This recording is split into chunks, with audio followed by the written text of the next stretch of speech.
балдарыңызды телефонға үңілдірмей, жаңағы тек осындай қызығушылығын ояту үшін ертегі кітаптардың фотосуреттерін көрсетуге болады. Бала 2 жас, 3 жас аралығында фотосуреттерге қарап қызығады, иә?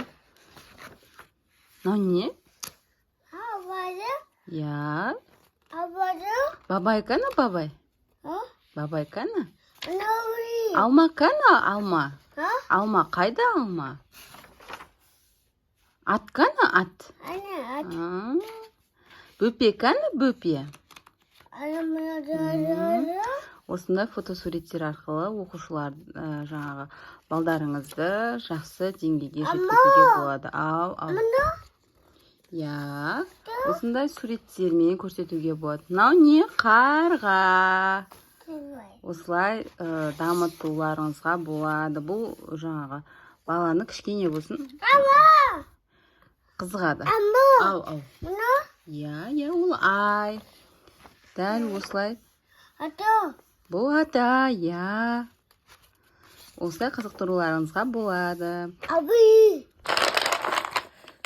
Так, екінші әдіс бізде осындай ойыншықтарды дүниеге қоюды білу керек. 3 жастағы бала, уже 2 жастан асқан баланың өзі осындай дүниеге қатты қызығады. Енді мен сынап көрейін өзім ойымда. Мынау қайда тұрады? Мынау қайда тұрады? Жоқ? Қайда? Әне. Я. Мынау түтті, мынау не мынау? Қоямыз мына жерге. Бұл қайда тұрады? Қай жерде? Жоқ қой. Кәні? Мына жерде. Одан кейін? Мынау қайда тұрады? Қайда тұрады? Мына жерде. Жоқ па?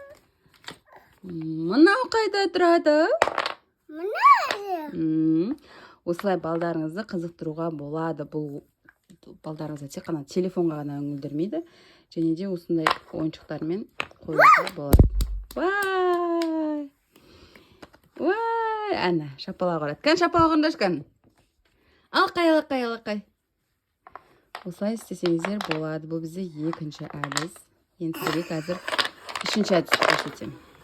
Сурет салдыру арқылы баланы дамыту. Так, бұл бізде 2 жас 6 ай баланың дүниесі. Кән, бетеміз қара. Имош, мына былай. Бұқ. Бітіп, күшті. Мынамен сыземіз енді, кән? Мынамен сызамыз. Кән? Керемет екен, керемет, молодец. Имош, мынандай қара. Зор. Осылай жаңағы қызықтырып сызуға болады. Бұл қалай сызса да өзінің еркі. Себебі бұл бала әлі ондай түсіне қоймайды. Түсіну үшін жаңағы әртүрлі суреттер салынған дүниелерді көрсетуге болады. Кім сызды? Мен! Кәні, ай болма көрсетші кәні. Керемет екен ғой, керемет. Естейді оны? Ашамыз. Кәні, енді? Енді сыза ғой. Керемет. Алақай деш кәні, Имош? Күшті. Енді келесін, әкел оны, маған бер, қақпағын жабам, әкелі ғой. Әкел, қақпағы, кәні оның қақпағы? Қайда қойдың? Әкел оны, қақпағы, кәні оның қақпағы? Уже бермейді, маған уже қызғаны бадыр. Енді қайсысымен сызасын, енді қайсысымен сызасын? Я, сыза ғой. Қызығып, уже ана екінші баладан таласып, уже қызығылады. Осылай баланы қызықтырсаңыздар болады.